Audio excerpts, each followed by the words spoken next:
choice is a cherry ripe protein ball. So for this recipe, you're going to need a cup of cherries. Now I'm using frozen cherries, which I have rinsed under some water. You can also use fresh or you can use dry cherry. I've got half a cup here of desiccated coconut. I've got a cup of pitted dates, which I'm currently soaking in some warm water.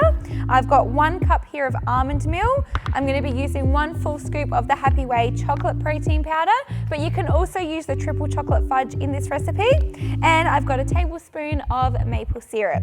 Now to make it, I'm going to chuck all my ingredients into my food processor. I'm going to process until it's well combined. I am then going to roll that mixture into a tablespoon amount into a bowl, and then I'm going to roll the ball into some extra coconut, pop it in the fridge to set, and that's it.